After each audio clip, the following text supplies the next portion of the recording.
የጻድቃን ወዳጅ የኃጥአን አማላጅ እናታችን አማላጃችን በረሃብ ዘመን በልተን የጠገብንባት መሶባችን ድንግል ማርያም በጥማት ዘመን ጠጥተን የረካንባት ጽዋችን ድንግል ማርያም ልብሳችንም ጉርሳችንም ድንግል ማርያም ዘመዳችን ወገናችን ድንግል ማርያም የምንመካባት የመመኪያችን ዘውድ ድንግል ማርያም የምንመረጎዝባት በትረ ሃይማኖታችን ድንግል ማርያም ጌታን ያየንባት አይናችን መስታወታችን ድንግል ማርያም ከፍ ከፍ ያልንባት መታያችን ድንግል ማርያም ከኃጢአት ስጥመት የዳንባት መርከባችን ድንግል ማርያም በደቂቀ አዳም በልዑላኑ በትሑታኑ በሰማይ በምድር በገነት በመንግሥተ ሰማያት ውድስት የሆነች የኢየሱስ እናት ድንግል ማርያም መርገመ ሥጋ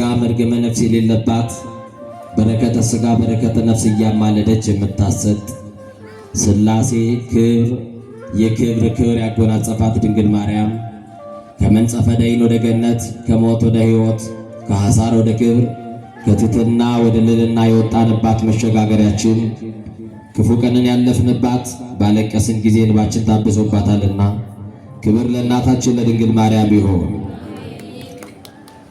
እስቲ ድንግል ማርያምን አክብሯት። እስቲ የምትወዷት ለክብሯ ከፍ አድርጉና ከፍ አድርጋችሁ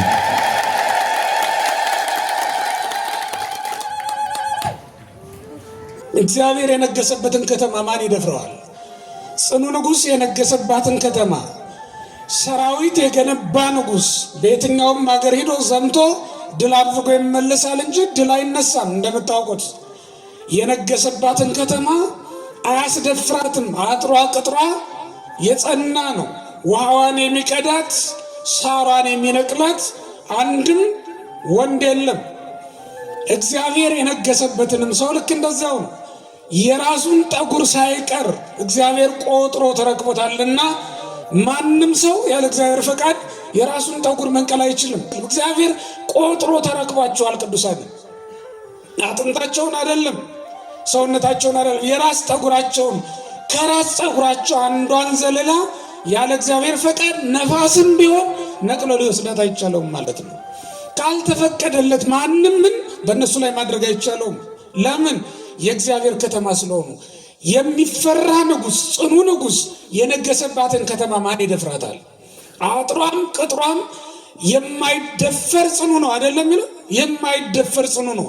ማንም ቢሆን በኃይል ከእግዚአብሔር ጋር ይነጻጽራል። እግዚአብሔርን ሊደፍረው የሚችል ማንም የለም።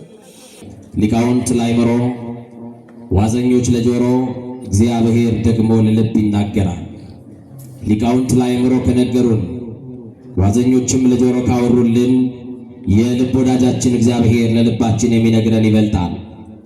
ከዓለት በላይ የጠነከረው ልባችንን በፍቅሩ መዶሻ ሰብሮ የሚረባንን የሚጠቅመንን የሚያስተምረን እግዚአብሔር ከስብራታችን የሚጠግነን እግዚአብሔር ያዘነን የሚያጽናናው እግዚአብሔር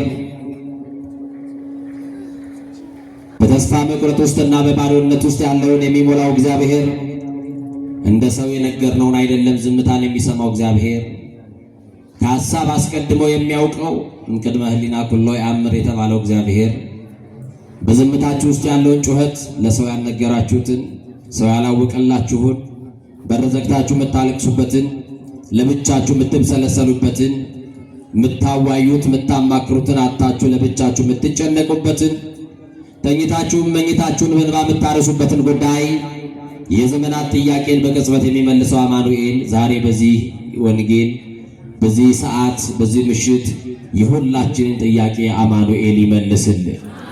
ከስራታችን ሊፈታ የሚቻለው አማኑኤል በእጅና በእግራችን ውስጥ ያለውን የጠላት ዲያብሎስን እስራትና ሰንሰለት በቃሉ ይፍታልን።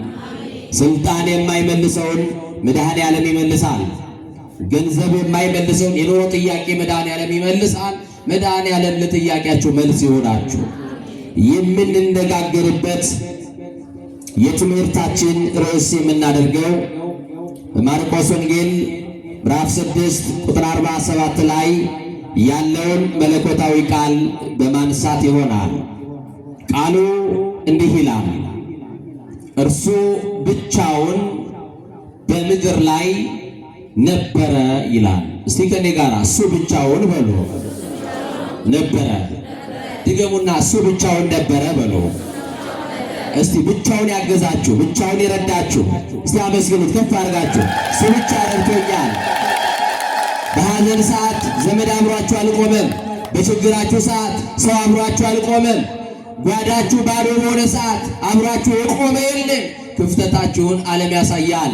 በፈረሰው ቅጥራችሁ ላይ ሙሉ ሆኖ የቆመው የድንግል ልጅ መድኃኔዓለም ነው። ክብር ለእሱ ይሁን። እሱ ብቻ ነበረ። ማን ነበረ? ኪስ ባዶ ሲሆን ማን ነበረ? በተጨነቅ ቀን ማን ነበረ? ወዳጅ ጀርባ በሰጠ ሰዓት ማን ነበረ? ወዳጆች በጠሉ ሰዓት ማን ነበረ?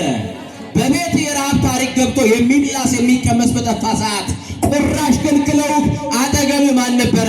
ያልተለየን የማይለየን አልፋና ኦሜጋው ሥላሴ ስሙ የተመሰገነ ይሁን። ከፍ ያርጋቸው አመስግኑት እግዚአብሔር። እሱ ብቻውን ነበረ። እኛን ከመከራ ያወጣን፣ ከገባንበት ጉድጓድ ከኑሮ ሸለቆ ውስጥ ጎትቶ ያወጣን ማንም አልነበረም። ደግሞ እሱ ካለሽበት ሁኔታ ሊያወጣሽ አጋዥ አይፈልግም። ብቻውን እስቲ ብቻውን በሉ። እስቲ ግዴላችሁ ብቻውን በሉ። አማኑኤል ለኑሯችን ብቻውን በቂ ነው አይደለም? ኧረ ከበቂ በላይ ነው። ክብር ለስሙ ይሁን። ከበቂ በላይ አማኑኤል ለትዳራችሁ በቂ ነው። ከበቂ በላይ አማኑኤል ለስራችሁ በቂ ነው። ከበቂ በላይ አማኑኤል የቤታችሁ ድምቀት ይሁንላችሁ። እሱ ብቻ በሕይወታችሁ ይንገስላችሁ። እሱ ብቻ በሕይወታችሁ ይቅደምላችሁ። ያልተስተካከሉት ያልተፈቱ ቋጠሯችሁ የሚፈታው እሱን በሕይወታችሁ ስታስቀድሙ ነው። እንዲህ አለን ወንጌላዊው፣ እሱ ብቻውን ነበረ አለን። ማን ብቻውን? ቃሉ ደስ ይላል። በመሃል አስጠራችኋለሁ። እሱ ብቻውን ምን ነበረ? አዎ ሰማያት ሳይዘረጉ እሱ ብቻውን ነበር። አያችሁ፣ የየብስም ፊት ሳይታይ እሱ ብቻውን ነበረ። አመልማላት ሳይበቅሉ እሱ ብቻውን ነበረ። ሰማይና ምድር ሳይዘረጉ እሱ ብቻውን ነበረ። ምድር በኋላ ላይ ሳያጸናት እሱ ብቻውን ነበረ። ሰውና መላእክት ሳይፈጠሩ እሱ ብቻውን ነበረ። የእናቴ ልጅ ብቻዬን ነኝ እንዳትል፣ አብሮክ ያለ ድብቅ ጸሎትን የሚሰማ ወገኔ እና እኔ ማወራው ለእናንተ ጆሮ ላደርስ ነው። የእናቴ ልጅ አማኑኤል ባትነግረውም ዝም ብትለው ዝምታህን ይሰማል። ክብር ለስሙ ይሁን። በዝምታችሁ ውስጥ ያለው ጩኸት የሚሰማ ደግ አምላክ ነግራችሁት እኮ አይደለም። ያንቺ ዝምታ ብዙዎችን ያስጨንቃል። ወንድሜ እመነኝ፣ ያንተ ዝምታ ብዙዎች ይጨነቁበታል። ምን አስቦ ነው ዝም ያለው? ምን ሆኖ ነው ዝም ያለው? ዝም ብሏል እኮ ብለው ሰዎች ዝምታችን ያስጨንቃቸዋል። አንዳንድ ቀን ተናግረን ሰሚ ስናጣ፣ አዳማጭ ስናጣ፣ መፍትሄ ስናጣ፣ አይዞባይ ስናጣ በቃ ዝም እንላለን። ልበ አምላክ ቅዱስ ዳዊት እንደነገረን ወአርመምኩ ለሰናይ፣ ለበጎ እንኳንም ዝም አልኳል። ለበጎ እንኳንም ዝም አልኳል። ስንት ሰዎች ስንት ነገር ሲናገሩብን አያሳፍረንም ብለን የሄድንባቸው ሰዎች ሲያሳፍሩን፣ ከዚች መከራ አስወጣኝ ወንድሜ፣ ይህችን ሕግ መከራ ቀን አብረን ተጋግዘን እንለፍልን ወዳጃችን ቤት በማለዳ ሄደን አንኳኩተን ፊት ነስቶን የመጣን ቀን እኮ እናውቀዋለን። ከወዳጅ ጀርባ ሰጥቶን ወዳጅ ጠላት ሆኖብን አይተነዋል። የሰው ምላሽ በሐዘን ሰዓት ሰው እንደሆነብን አይተናል። የእናቴ ልጅ አስተዛዛኝ ሲበተን የሚደርስ ሁሉ ወደ ቤቱ ሲገባ ብቻውን የማይተው እንኳን በቤት እየኖርሽ እንኳን በተከበረ ቅጥር ውስጥ እየኖርክና እየኖርሽ ይቅርና ላስቲክ ወጥሮ መንገድ ላይ የሚኖሩትን የሚመግብ ደግ አምላክ እሱ ብቻውን ይመግበናል። ሰዎች ላይኖሩ ይችላሉ። ሰዎች ላይረዱን ይችላሉ። ማንም አይኖር አጠገባችን። የከበቡን ሊበተኑ፣ በዙሪያችን እንደ ደመና የከበቡን ሰዎች ሁሉ ይሽሹ። እሱ ብቻውን ከኛ ጋር አይኖር። ይበቃናል እሱ። እናትም አባትም ወንድምም እህትም ዘመድ አዝማድ ጓደኛ የምትሉት ሁሉ ተጠራርገው ሊሄዱ ይችላሉ። ጊዜና ሁኔታን እያዩ የእኛን ሲቹዌሽን ነው የሚያዩት። መኖርን የኪስን መሙላት አያችሁ። እንዲህ ነው ኮንዲሽን አላቸው ወዳጆቻችን። በሆነ ወቅት አብሮክ የነበረ ሰው ማጣት ስትጀምር አታገኘውም። አተህን ነተህን ገርጥተህን አብሮክ የማይለይ ማን ብቻ ነው? መልሱልኝ። ማን ብቻ ነው? ቤታችን ባዶ ሲሆን እኛ ቤት አንድ ሰው አይመጣም። ልብሳችን መቆሸሽ ሲጀምር ታክሲ ላይ የሚጠጋልን ወዳጅ እንኳን አናገኝ። እውነት ሐሰት ልብሳችን ቢቆሽሽ የሚያጥበን ደግ አባት፣ የሚያነጻን ደግ አባት፣ ብንቆስል እንኳን ብንሸት እንኳን ብንከረፋ እንኳን በቁስላችን ላይ ዘይት የሚደፋልን አንድ ሳምራዊ፣ አንድ እውነተኛ ወዳጅ አለ። ሌሎች አይተውን አልፈውን ይሄዳሉ። ብንወድቅ አያነሱንም፣ ብንታመም አይጠይቁንም፣ ብንራብ አያበሉንም፣ ብንጠማ አያጠጡንም። ብንታረዝ የሚያለብሰን የሕይወት ልብሳችን ልብስ ዘይት አንመው ክዳን ዘይተ ፈትል የተባለ እውነተኛው ልብሳችሁ ክርስቶስ ወድቃችሁ አልፏችሁ አይሄድም። ግድ የለም እግዚአብሔር ያነሳናል። ግድ የለም አንገት የሰበራችሁ አሁን አቀርቅራችሁ ያላችሁ አሁን እያዘናችሁ ያላችሁ ሰው የለኝም ዘመድ የለኝም ወገን የለኝም የምትሉ ከወገንም ከዘመድም ከእናትም ከአባትም ከወንድምም ከእህትም የተሻለ ዘመድ ማን ይባላል? ስሙ እስቲ በመድኃኔዓለም ንገሩኝ፣ ማን ይባላል? ክብር ለስሙ ይሁን። መድኃኔዓለም ዘመዳችን ነው። መድኃኔዓለም ወገናችን ነው። ከሁሉ የተሻለ ዘመድ ነው። ከሱ በላይ ዘመድ ትፈልጋለህ ወይ? ንገሩኛ። ከሱ በላይ ዘመድ ትፈልጊያለሽ? ማን ይምጣ? ከሱ በላይ ማን ይምጣ? የእናቴ ልጅ የተሰበሰቡትንማ ምን ቆጥራቸውንማ እንደ ደመና እንደ አሸዋ የበዙትንማ ዘመዶቻችን እኮ አንድ ቀን እናያቸዋለን። ምን ዋጋ አለው የገሌ ልጅ ነኝ ብለሽ ብትቆጥሪ፣ አማኑኤል አለልኝ ብለህ ብትመካ ይሻላል። እንትና የሚባል ባለስልጣን ዘመድ አለኝ ብለህ ከምትመካ፣ እንትና የሚባል እንዴት ያለ ባለጠጋ ዘመድ አለኝ ብለህ ከምትመካ የድንግል ልጅ ምድራዊ ባለጠጎችንም አየናቸዋ። የትላንት ጌታ የዛሬ ከርታታ፣ የትላንት አሰሪ የዛሬ ታሳሪ ነው። የለማ እኛ የምንመካባቸው ሁሉ ይደክማሉ፣ ይወድቃሉ፣ ይደህያሉ። የሰበሰቡት ይበተንባቸዋል። የማያልቅበትን ባለጠጋ እሱን ተጠጉት። ማንን? እንዲህ ብሎ ይጀምራል። በመሸ ጊዜ ደቀ መዛሙርቱ ወደ ታንኳይቱ ገቡ ይላል። በመሸ ጊዜ ወደ ቤታችሁ ትሰበሰባላችሁ። በመሸ ጊዜ ምሽቱ የእናንተ ስላልሆነ ቀኑን እንድንሰራ በቀኑ እንድንመላለስ እንድንወጣ እንድንገባ ተደርገናል። ሲመሽ ግን ሁላችንም ወደ በዓታችን ወደ መኖሪያችን ታንኳ ወደ ተባለው ትዳራችሁ ወደምትሰበሰቡበት ጎጆአችሁ ትገባላችሁ። በመሸ ጊዜ አለ። እናቴ ልጅ ዛሬ ቀኑ መሽቷል። በደንብ አድርገህ አዳምጠኝ። ቀኑ መሽቷል። ቀኑ ጨልሟል። አመሻሽ ላይ ያለነው የዘመን ልቅላቂ ላይ ያለነው ክርስቶስ በደጅ ቆሞ እያንኳኳን ያለው እንዲህ ብሎ ነግሮናል። የሚመጣበትን ቀን ማንም አያውቅም። አመጣጤ እንደ ሌባ ሲል እንዲሁ እንድንዘናጋ አይደለም። ድልዋኔኩም ነበሩ አለ። ተዘጋጅታችሁ ጠብቁ ብሎናል። ምን ብላችሁ? ምንድነው መዘጋጀት? የቀማ ይመልስ። ምንድነው የመዘጋጀት? የበደለ ይካስ፣ የቀማ ይመልስ፣ የተጣላ ይታረቅ፣ ንስሐ ግቡ፣ ስጋው ደግሞ ተቀበሉ። ይሄው የቤተ ክርስቲያን ጥሪ። እሱም እንደው መጣራት አልሰለቸው፣ አንድ የሚሰማውን አላገኘም። እሱ እንኳን ፍለጋውን አላቋረጠም። አንድ የሚገኝ፣ አንድ ወደ መርከቡ የሚገባ፣ አንድ ወደ ቤቱ የሚመለሰው ጠፋ። ይሄው እንሰብካለን፣ ሰባኪውን አድንቀን ወደ ቤት እንገባለን። ይሄው እንዘምራለን፣ ዝማሬውን ድምፁን ዘማሪውን አድንቀን ወደ ቤት እንመለሳለን። ይሄው መመላለስ፣ ይሄው መኳተን፣ ጠዋትን መምጣት ማታም መምጣት፣ ግን እግራችን ነው የሚገሰግሰው። ልባችን ከእግዚአብሔር ርቋል። ተወስደናል፣ የለንም። ዓለም ማርካናለች፣ ዓለም ወስዳናለች፣ ዓለም በዘፈኗ ሸውዳናለች። አብረቅራቂውን ነገር እያሳየች ጠዋት ታስለቅሰናለች፣ ማታ ታዘፍናናለች። የእናንተ ቤት መዝሙር ከ5 ሰዓት ያልፋል። የእናንተ ቤት መዝሙር፣ የእናንተ ቤት አምልኮ ከጠዋት የጀመረው የእናንተ ቤት መዝሙር 5 ሰዓት ላይ ይቀየር የለ። 5 ሰዓት ከሞላ በኋላ ምሳ ልበሉ አካባቢማ አስረሽ ብቻ ነው ያለ። ከዛ ሌሊቱ ሙሉ ሲደለቅ ያድራል። ለእግዚአብሔር የሰጠነው ጊዜ እግዚአብሔርን ልንሰማው ራሱ የፈለግነው ምን ያክል አጭር ጊዜ እንደሆነ አያችሁ። ከመጣንበት የምንሄድበትን ሰዓት ነው የምናየው። ከምንሰማው ትምህርት የሚያልቅበትን የትምህርቱን ማለቅ ነው የምናየው። አያችሁ፣ ቆመን ካስቀደስንበት የቅዳሴው መርዘምና ማፍጠር ነው የሚያሳስበን። መቼ መጣንና ነው የምንሄደው? መቼ መጣን? እግራችን እኮ ነው የመጣው። የእናቴ ልጅ ዛሬም መድኃኔዓለም በር ያንኳኳል። ምን ያንኳኳል? እነሆ በደጅ ሆኜ ያንኳኳል። ማንም ድምፄን ቢሰማ ደግሞ ቢከፍትልኝ ከእርሱ ጋር እገባለሁ፣ እራትን እበላለሁ አለ። የኔ ጌታ ምስኪኑ የማርያም ልጅ አይ ትህትናው፣ አያችሁ? ተማሩ ምኔ እስመ የዋህ ውእቱ ልቤ አለ።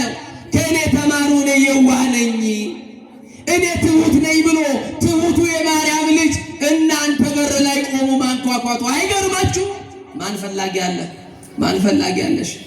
ማን ምሽት ላይ በርሽን ያንኳኳል? ማን ማለዳ መጥቶ አንቺን በር ያንኳኳል? ማን ፈላጊ አለሽ? ማን ጠያቂ አለን? የለንም። ምን ዘመድ አለን? የለንም። አይ አማኑኤል የማይከፈት በር ሲያንኳኳ አያሳዝንም? በሩ ላይ ቆሞ ያንኳኳል። ማን ድምፁን ሰምቶ ይክፈተው? እንዲህ እኮ ነው ያለው፣ በደጃችሁ ቆሜ አንኳኳለሁ፣ ድምፄን የሰማ ነው የሚከፍትልኝ አለው። ማን ይስማው? መድኃኒዓለም። ማን ያዳምጠው? መድኃኒዓለም። አያሳዝንም? በር ማንኳኳት ከጀመረ 2000 ዓመት አለፈው። አንቺ በር ላይ ከቆመ 2000 ዓመት አለፈው። አያሳዝንም? መድኃኒዓለም አያሳዝንም? አማኑኤል እኛ በር ላይ ከቆመ 2000 ዓመት አለፈው። ማንኳኳት አልሰለቸው። እንዴት ትቶ አልሄደም? በሩ ዝግ ነው ሰው የለበትም ብሎ ትቶን አልሄደም። መድኃኒዓለም እስክንከፍት ድረስ ከእንቅልፋችን እስክንነቃ ድረስ መድኃኒዓለም በር ማንኳኳቱን አልተወም፣ አይተውም። አንተ ሰው በር ላይ ሄድና 2 ደቂቃ አንኳኳ፣ በቃ ሰዎቹ ባይኖሩ ነው ብለህ ጥረት ትሄዳለህ።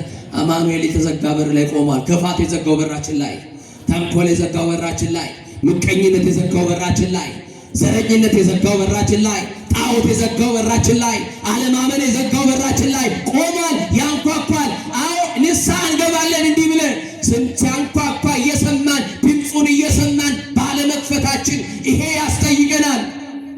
ከፍርድ አናመልጥም። አዎ ዛሬ ለአማኑኤል ግን ቃል ብንገባለት ደስ ይለኛል። ምን ብለን? አንተማ ብቻህን ወደ እኔ መጥተህ ነበረ፣ እኔ ነኝ ወደ አንተ ያልመጣሁት በሉት። አዎ ፈላጊ አማኑኤል ብቻህን ፈልገኸኝ፣ ያውም በሌሊት ያውም በምሽት ወዳጅ ወዳጁን በማይፈልግበት ሰዓት፣ ሁሉ እንዳውሬ በሩን ዘግቶ በሚበላበት ሰዓት መራቤን ገብቶ መጠማቴ ገብቶ መጎሳቆሌ ገብቶ ህመሜ ተሰምቶ ደጄን ስታንኳኳ ነበረ። አማኑኤል አልሰማውክም?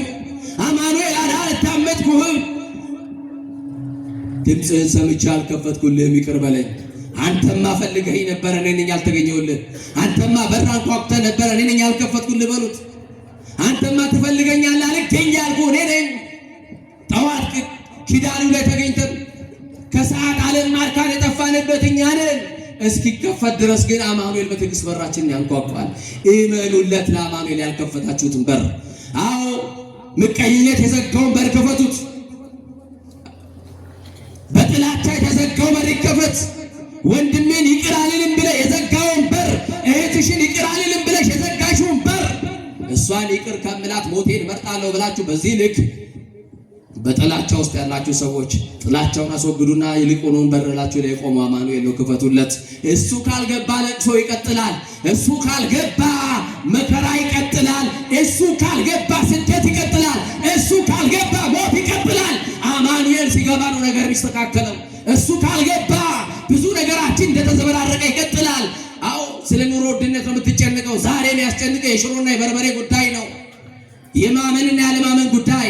እናንተ የእግዚአብሔር ገንዘቦቹ ናችሁ፣ የደም ዋጋ የተከፈለላችሁ። ደም እኮ ነው ያለብህ፣ የደም ዋጋ እኮ ነው ያለብህ። ዋጋ ይረሳሃል ወንድሜ። ዋጋችሁን አስተውሉ። እግዚአብሔር እናንተን ይፈልጋችኋል። የሚፈልጋችሁ ስለሞተላችሁ ጭምር ነው። የደም ዋጋ በገንዘብ የማይተመን በወርቅ የማይለካ ብር ክርስቶስ ስለከፈለላችሁ እናንተን ይፈልጋችኋል። አንተ ትፈልገኛለህ፣ የኔ ጌታ ይቅር በለኝ፣ እኔ ነኝ አልገኝ ያልኩ። አዎ ጌታ ሆይ እንደምትመጣ እኮ አውቃለሁ። በሬ እንደምታንኳኳ እኮ አውቃለሁ። ስትመጣ የሆነ ነገሬን ልትቀጥልልኝ እንደሆነ አውቃለሁ። ስትመጣ የመረረው ልታጣፍጥልኝ እንደሆነ እኮ አውቃለሁ። ስትመጣ ከሐዘን ልታወጣኝ፣ ከመከራ ሸለቆ ልታወጣኝ እንደሆነ አውቃለሁ። እያወቅኩ አለመነሳቴን፣ ድፍረቴን፣ ኃጢአቴን ይቅር በለው። አለማመኔን ይቅር በለው። ቃልን እየሰማሁ ንስሐ አለመግባቴን ይቅር በለው። እንዲህ ብለን በእግዚአብሔር ፊት ኃጢአታችን ልናምን ይገባናል። እሱ ብቻ በምድር ላይ ነበረ። ማን ብቻ? እንደው በዛሬ እንደው በደንብ ንገሩኝ። ማን ብቻ? በመሸ ጊዜ ደቀ መዛሙርቱ ወደ ታንኳይቱ ገቡ። እርሱ ብቻውን በምድር ላይ ነበረ። ታንኳይ ታንኳይቱ ነፋስ ተነሳባት። ትዳር ላይ የተነሳውስ ነፋስ፣ ኑሮሽ ላይ የተነሳው ነፋስ፣ ቤትን ሊገለብጥ ዛሬ የሚያወዛውዘው የነገር እሳት፣ ያሉባልታ እሳት፣ የወረኞች ነፋስ ቤትህ ዛሬ እንዴት ነው ያለችው? ቤትህ የተናወጠ አይደል? ሰላም አትሄን፣ ሰላም አልደፈረሰብህ፣ ቋንቋ አልተደበላለቀብህ። አዎ ክርስቶስን ሳይዞ ወደ መርከብ ውስጥ ገቡ። አይ ክስረት እናቴ! እሱን ሳትይዙ ትዳር ብትመሰርቱ፣ እሱን ሳትይዙ ቤት ብትሰሩ፣ የአበባ ምንጣፍ ላይ ተኝታችሁ ስትገላበጡ ነው የምታድሩት። አያችሁ? ሂድና የኢትዮጵያን ገበሬዋ ቁርበት አንጥፎ እንዴት አይነት እንቅልፍ እንደሚተኛ አንተ ወገቤን ያመኛል ብለህ በወንድል ፍራሽ ገዝተህ እንኳን እንቅልፍ የለም። እንቅልፉ ከፍራሹ ሳይሆን ሰላም ክርስቶስ ቤት ስላልገባልህ ነው። ክርስቶስ ካልገባ የትኛውንም ኑሮ ብትመርጦ ሰላም የለም፣ እረፍት የለም። ያለ ክርስቶስ እረፍት የለም። አለ ካለ ንገሩኝ፣ አለ ወይ? ዓለም ታሳርፈናለች ወይ? ዓለም በየትኛው ዘፈኗን ነው የምታሳርፋችሁ? ምኑን ነግራችሁ እንዴት አድርጋ ሰብስባችሁ ነው የምታሳርፈው? አየህ፣ ክርስቶስ ማረፊያ ብቻ አይደለም ማትረፊያችሁም ጭምር ነው። እወቁበት፣ ታተርፋላችሁ። እና ይገርማል። ታንኳይቱ ነፋስ ተነሳባት፣ በአውሎና በወጀብ መናወጥ ጀመረች። ክርስቶስን ሳይዙ የተጓዙ ወጥተው ቀርተዋል እንጂ ተመልሰው አይተናናቅ። እሱ ሳይያዝ መንገድ አለ የለም። ወጥቶ መቅረቱ ወድቆ መሰበሩ ክርስቶስ ስላልተያዘ ነው። የእናቴ ልጅ በቃ በኑሮ አስቀድመዋ። አንተ ገና ከቤት ስትወጣ ብዙ ነገሮች ነው የሚያስጨንቁ። ገና ጠዋት ተነስቶ ከእንቅልፉ ተነስቶ ከአልጋው ራሱ መቆሙን ራሱ ያረጋገጠ ሰው ስለሚበላው ቁርስ ነው የሚሆነው። አያሳዝንም? ከአልጋ መቆሙ እኔ ገርመኛል። ጠዋት ማነው ማታ ባልና ሚስቶች በአንድ ቤት ይኖራሉ። በይደና ደሪ ይባባላል ነው። ዝም ብላችሁ ተቋርፋችሁ የምትተኙት እንዴት ነው ነገሩ? ኦ ሴትዮ ተይኝ እስቲ እዛ ምናምን ነው የምትባባሉት። መቼም ዛሬ የምናውቀው ስለሆነ እና ይገርማችኋል። የድሮ አባቶች እንኳን እኔ በአያቶቼ ስንማር የሰማችሁኝ አያቶቼ ይገርማችኋል በደንብ ነው ደህና ደር የሚባባሉት። እና በጣም ይገርመኛል። ጠዋት ደህና ደር በስርዓት ሰላም፣ ልክ ከጎረቤት ሰው እንደመጣ ነው የሚመስለው። ሰላምታቸው ነው በአንድ ቤት ያደሩ አይመስሉም። አንድ ቤት ግን እንኳረፋለን። ዛሬ ነው ሰላምታ ባል ከስራ ሲመጣ ምን እንዳስቆፈረው አይታወቅም። ልጆቹንም ሰላም አይል፣ ሚስቱንም ሰላም አይል። ወንድሞቼ እንደው ይቅርታ ይደረግልኝ ደግሞ እንዳታኮርፉኝ። እናንተ ካኮረፋችሁ ይሞጫም አላገኘ እና ይገርማችኋል። ሰላም የሚጀምረው ከቤታችን። እውነት ሐሰት ሰው ደግሞ ያፉ ፍሬ ነው የሚበላው። እሺ ቤቱ ሰላም በሉ። ሰላም የሚለው ቃል ሰላም ክርስቶስ ነው። ሰላሜን እሰጣችኋለሁ። ሰላም የክርስቶስ ነው። ሰላም ማለት እና ደናደሪ ብሏታል። እሷም ደናደር ብለዋለች። ጠዋት ሲነሳ እንዴት ሆኖ ይነሳ? ግማሽ አካሉ በስትሮክ ተመቶ። ሰማችሁ? ተኝቶ ለመነሳት ማሲያግዝ ነው። ወጥቶ ለመግባት ማሲረዳ ነው። ደቀ መዛሙርቱ ክርስቶስን በምድር ላይ ጥለው እሱ የሌለበት መርከብ ውስጥ ገቡ። ዛሬ መረጥሽው ኑሮ ደም እንባ የሚያስለቅስሽ መቼ እሱን ከመረጥሽ ምርጫችሁ ክርስቶስ መቼ ሆነላችሁ? መጀመሪያ ምረጡት ክርስቶስ። የህይወታችን ምርጫ ክርስቶስ ነው። ምርጫ የሌለው ምርጫ፣ አማራጭ የሌለው ምርጫ ክርስቶስ ነው። ይቅደም በህይወታችሁ። አንተ ብቻ ንገስልኝ በሉት። አንተ በህይወቴ ክበርልኝ፣ የህይወቴ ዋልታ አንተ ነህ በሉት። እግዚአብሔር ስፍራ ስጡ በቤታችሁ። የእግዚአብሔር ስም በትዳራችሁ ይጠራ። ክርስቶስን ሳይግዙ ተጓዙ። መርከቧ መናወጥ የጀመረችው ክርስቶስ ስለሌለባት ነው። ትዳራችሁ መናወጥ የጀመረው ክርስቶስ ስለሌለበት ነው። አለመግባባት፣ አለመተማመጥ፣ አለመስማማት በህይወታችሁ የሰፈነው ክርስቶስ ስለሌለ እንዳይሆን። እሱ ብቻው ምን ነበር? እሱ ብቻው። ልብ አድርጉ። መርከቧ ልትሰጠመናወጥ ስትጀምር በደቀ መዛሙርቱና በሞት መካከል አንድ ምዕራፍ ቀርቷቸው መርከቧ ልትሰበር ነው። ሁሉ እንደሚሰጥሙ ያውቃሉ። ማን ነው ዋኝቶ የሚወጣው? ዮሐንስ እንደውም እንደነገረን ማርቆስ ስንት ምዕራፍ እንደቀዘፉ አልነገረንም። ዮሐንስ ግን 5-6 ምዕራፍ ያክል ቀዝፈዋል ነው። 5-6 ምዕራፍ እንኳን ዋኝቶ መውጣት አይቻልም። ባህር ነው፣ ከባድ ነው። ባህርነቱ ብቻ ሳይሆን ማዕበል አለበት፣ ሞገድ በላዩ ላይ ደግሞ አለ። ከባድ መናወጥ ነበረ። ታዲያ ሁሉ እንደሚሞቱ እርግጠኛ ነበሩ። ማን ስላልተያዘ መሰላችሁ ፍርሃት የከበባቸው? ክርስቶስ ስለሌለ ፍርሃታቸው በዙሪያቸው ከበባቸው። አሁን ምን ፈሩ ካላችሁ ፍርሃት እንዲርቅላችሁ አማኑኤልን ብቻ ያዙት። ይሰማችሁ ነው። ቅዱስ ዳዊት ምንድን ነው? እግዚአብሔር ብርሃኔና መድኃኒቴ ነው፣ የሚያስፈራኝ የሚያስደነግጠኝ ማን ነው? እግዚአብሔር ከእናንተ ጋር ከሆነ ማን ያስፈራችኋል? እግዚአብሔር ከኛ ጋር ካለው ማን ያስደነግጠናል? አያችሁ እና ይገርማችኋል። ምን ማለት ጀመሩ? ሁሉ መጮህ ጀመሩ። መርከብ የተባለው ቤት፣ መርከብ የተባለችው ቤተክርስቲያን፣ መርከብ የተባለችው ኢትዮጵያ ሰላም እንድትወርድ ከፈለጋችሁ ወደ እግዚአብሔር ወደሚጠብቃት ጌታ ወደሆነ አምላኳ ወደሆነ እጇን ወደምትዘረጋለት ወደ እግዚአብሔር ልንጮ ማዕበሉን እንዲገስጥላት የተነሳባትን ነፋስ ጸጥ እንዲያደርግላት የመርከቧ ዋስትና አማኑኤልን ጥሩ። የቤታችሁ ዋስትና አማኑኤል ነው። የትዳራችሁ ዋስትና አማኑኤል ነው። የንግዳችሁ ትርፍ አማኑኤል ነው። የቤታችሁ ደስታ አማኑኤል ነው። እሱን ይዛችሁ ነው ቤት ያገኛችሁ። እሱን ይዛችሁ ነው ትዳር ያገኛችሁ። እሱን ይዛችሁ ነው በልጅ የተባረካችሁ። እሱን ይዛችሁ ነው ምንም ሳትሆኑ ከምንም አንስቶ ስንት ቦታ ያደረሰን እግዚአብሔር ነው። ትላንትና እንዳይረሳ ከምንም አንስቶናል። ትላንትና እንዳይረሳ ባዶ የነበርንበት ሰዓት ትላንትና እንዳይረሳ አንድ አስታዋሽ ባጣንበት ዘመን ዛሬ በሰው ተከበን ምን ኖረው ትላንትናን ያሳለፈልን እሱ ብቻውን ከኛ ጋር ስለነበረ ማን ብቻ? እሱ ብቻውን ከኛ ጋር ስለነበረ። ደቀ መዛሙርቱ ያላቸው ምርጫ መጮህ ነው። ኢትዮጵያውያን ሌላው ቢያቀታችሁ መጮህ ያቀታችኋል፣ ማልቀስ ያቀታችኋል፣ ንስሐ ያቀታችኋል፣ መንበርከክ ያቀታችኋል፣ ማረን ማለት ያቀታችኋል፣ ያቀተናል። አያችሁ ወገኖቼ መርከቧ እየተናወጠች ነው። መርከብ የተባለችው ቤተክርስቲያን ሰላም የላትም። መርከብ የተባለው ትዳራችሁም ሰላም የለው። መርከብ የተባለው ንግዳችሁም ትርፍ የለው። መርከብ የተባለችው ሀገራችን ሰላም የላትም። ስለዚህ ሰላሟ ክርስቶስ ካልገባ በስተቀር ሰላማችን ክርስቶስን ደግሞ ናልን ድረስልን ብለን ካልጠራ ነው በስተቀር የሚነፍሰው ነፋስ ከመንፈስ የሚነሳው አውሎና ወጀብ መርከቧን ከመስበር ወደ ኋላ አይልም። መርከቧ ከተሰበረች የሁላችንም ሕይወት አደጋ ውስጥ ነው። ምክንያቱም ያለነው በመርከቧ ውስጥ ስለሆነ። በምን ውስጥ ጮኩባችሁ? በጣም ይቅርታ። እንደው የወጣት ነገር እኮ ዝም ብለን ምንጮ ይቅርታሽ። ግን እየሰማችሁ አዛኝ እግዚአብሔር ከሁላችን ጋር ይሁን። ይገርማል።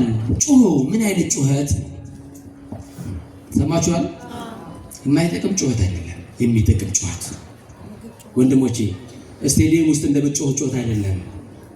አማኑኤል ስር ተንበርክኮ ጉልበታችን ለሱ አስገዝተን በቤተ መቅደስ እያለቀስን ኃጢአታችንን እያነባን በራችንን ሲያንኳኳ ላልከፈትንለት ጌታ በር ዘግተን በደጅ ላቆምነው ጌታ ንስሐ ነው መርከባችን።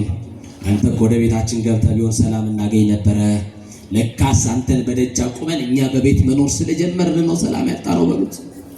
እሱን በደጅ አቁመን አንተ በእልፍኝ እየኖርክ ምን ሰላም አለ? ስለዚህ ሰላማችን ክርስቶስ በቤታችን ዛሬ ይግባልን። ሰላማችሁ ክርስቶስ በትዳራችሁ ዛሬ ይግባላችሁ። ሰላማችን ክርስቶስ በኢትዮጵያችን ይግባልን። የሚበጠበጠውን ሰላም የደፈረሰውን ሰላም ሊያጠራልን ሰላማችን ደግሞ የሰላማችን ራስ የሆነው ክርስቶስ ወደ ቤታችን ወደ ሀገራችን ይግባልን። ጮሁና መጣራት ሲጀምሩ ክርስቶስ መርከቧን በዓይኑ ያይ ነበር። ያንቺ ትዳር፣ ያንተ ህይወት፣ ያንተ ማልቀስ፣ ያንተ መተከዝ፣ ያንተ ማጣት፣ ያንተ የጤና ጉድለት የምትጨነቅበት ነገር ሁሉ ሰዎች አላዩልህም። ያንተ ቤት ግን በክርስቶስ እንደታየ እርግጠኛ ሆነልኝ። ክርስቶስ እንዳየን ታውቃላችሁ። ከሱም እይታ ተሰውረን እንዳልቀረን ታስተውላላችሁ። መርከቧን ያይ ነበረ ክርስቶስ። መርከቧ ከክርስቶስ እይታ ውስጥ አልተሰወረችም። ያችን ነፋስ የተነሳባትን መርከብ ለተ ክርስቶስ ያይ ነበረ። ነፋስ የተነሳባትንም ኢትዮጵያን ይልን ክርስቶስ። ነፋስ የተነሳባትንም ቤተክርስቲያን ይልን ክርስቶስ። ነፋስ የተነሳባችሁን ትዳር ይላችሁ ክርስቶስ። ነፋስ የተነሳባችሁን ንግዳችሁን ክርስቶስ ይላችሁ። ሰላም ያጣችሁበትን ቤት ክርስቶስ ይላችሁ። አያችሁ፣ አያት ክርስቶስ መርከቧን። ከዛስ እነሱን ያስጨነቀውን ሊገለብጣቸውን የሚታገለውን ውሃ በእግሩ እየረገጠ እየተረማመደ ወደ እነሱ መምጣት ጀመረ። አንተ የተጨነቅበትን ችግር እኮ እሱ እየረገጠ ነው ወደ አንተ የሚመጣው። ፍቀድለታ፣ ና አድነኝ፣ ጌታ ሆይ እጅ ሰጥቻለሁ። ምንም አማራጭ የለም። እጃችሁን ስጡ ለእግዚአብሔር። አዎ፣ ለማን እጅ እንስጥ? እንደው ዋዛኝ ንገሩኝ፣ ለማን እንስጥ እጃችን? አዎ፣ አንድ ሰው እንደው ኃጢአት ወንጀል የሰራ ሰው ራሱን ለመንግስት ሰጠ ሲባል ምን ማለት ነው? በህግ ጥላ ውስጥ ሆነ ያንን ሰው ይነካዋል?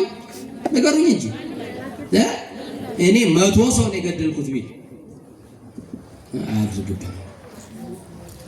ደሞ ሳያንሰናል ጨመርኩኛል። ስንት ሰው አልኩኝ? እግዚአብሔር ይቅር ይበለን። አሁን ከዚህ በኋላ እንደው መልካም የምንሰማበትን ዘመንና ወሬ ያምጣል። አሜን በሉ እንጂ ደስታና መልካም ዜና የምንሰማበትን ዘመን ቅርብ ያድርግልን። እና ይገርማል። እጅ ሰጠ ማለት ለእግዚአብሔር እጃችንን እንስ። ወንጀለኞች ነን። ጨለማን ተገን አድርገን እግዚአብሔርን ብዙ ምሽት ላይ በድለነዋል። ሰው እንዳያየን አይደል እንዴ ጨለማ ለጨለማ ምንዞር? መቼ እግዚአብሔር እንዳያየን ብለን እናውቃለን? ከእግዚአብሔር እኮ መደበቅ አንችልም። ከሰው ነው ፍርሃታችን። ዛሬም ሰው ነው። አቶ ገሌ ወይዘሮ ገሌ የገሌ ልጅ አየኝ ብለን ነው የምንሳቀቀው እንጂ አማኑኤል። ይገርማቸዋል። በአንዳንድ ትልልቅ መስሪያ ቤቶች ውስጥ የሚለጠፍ ጽሑፍ ሁል ቀን ነው የሚደንቀኝ። በካሜራ እይታ ውስጥ ነዎት ይላል።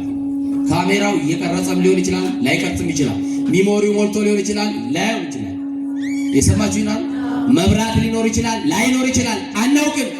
ከዛስ አቤት የሰው ልጅ ስርዓቱን ሲይዝ አረማመዱ፣ አያችሁ፣ አካሄዱ፣ አቀማመጡ፣ መልሱ፣ ንግግሩ፣ ትህትናው ይገርማል። ይኸው ቤተክርስቲያን እንዲህ ተብሎ ቢለጠፍ እኔ ደስተኛ ነኝ። በእግዚአብሔር እይታ ውስጥ ነው። በማን እይታ ውስጥ? በማን እይታ ውስጥ? ከሱ መደበቅ እንችላለን? እልፍኛችን ብንዘጋስ እንችላለን? በድንኳንስ ብንሰራ እንችላለን? በጨለማ ሲሸፍነዋል? አይሸፍነውም። ይኸውላችሁ በጨለማ የሰራነውን አማኑኤል መሐሪ ስለሆነ በብርሃን መተን መስክርለት። እስመ ውእቱ ኄር ላይ ለኄራን ላይ ለኩ ያለ ለክፎችም ለደጎችም ቸር ነው አማኑኤል። ግን እዩ ለእግዚአብሔር እስመ ኄር እስመ ለዓለም ምሕረቱ ቸር ነውና አለ ቅዱስ ዳዊት። ምሕረቱ ለዘላለም ነውና። ለዘላለም ይቅር የሚል ዛሬ እኮ አንድ ወዳጅ በጣም የሚወድ የሚሳሳል በአደባባይ በቁልምጫ ቃል እየጠራ የሚያወድስ አንድ ቀን ስህተት ብትሰራ እድል ላይሰጥ ይችላል። አማኑኤል ነው እድል ሰጥቶ እዚያ ያቆመን። ማን ያልተሸፈነለት አለ? እዚህ ከኔ ጨምሮ ማን ያልተሸፈነለት ሰው አለ?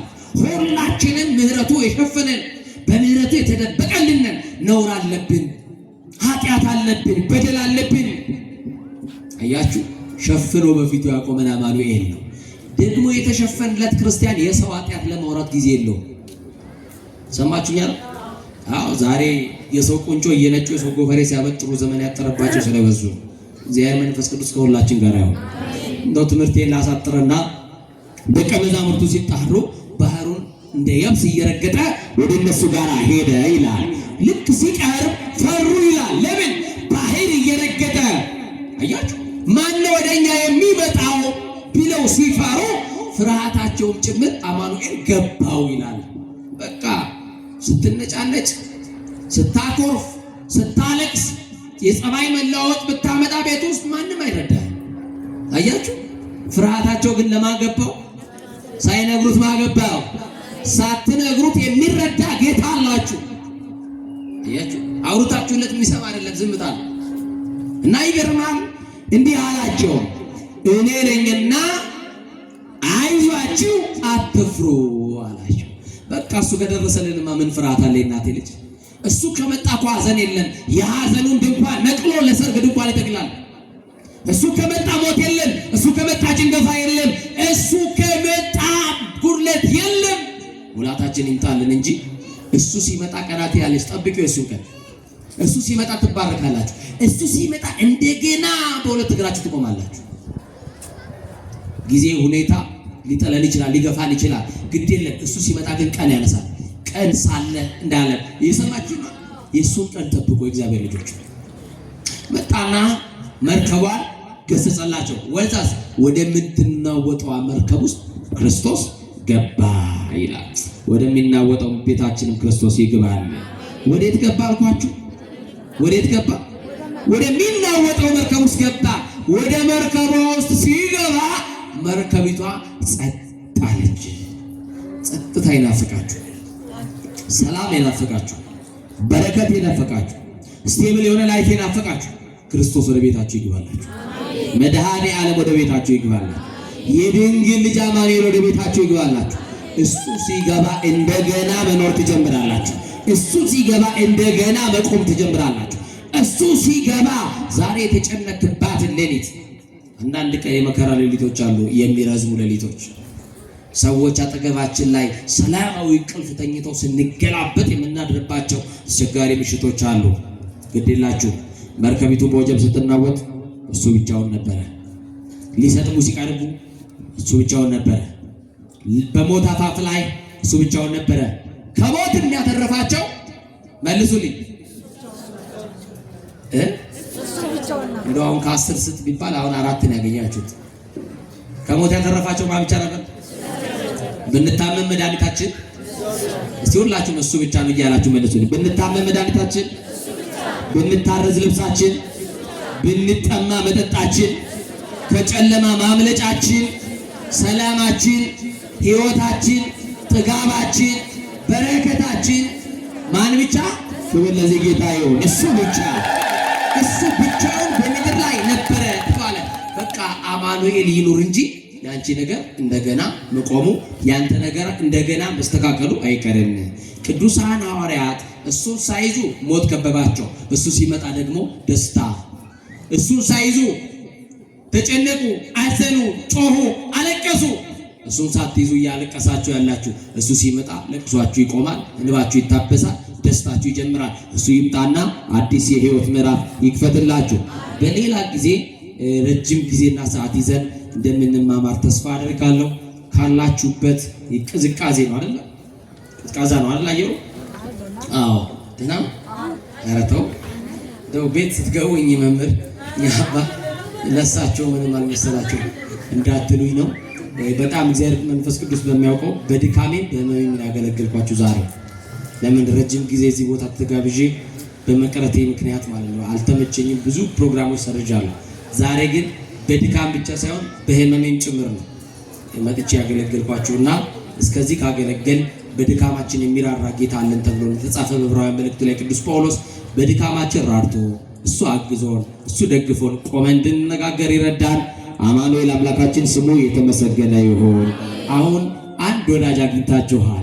በቃ እሱ ብቻ አለልኝ የምትሉት የምትኮሩበት አንገት ማትደፉበት አይደል?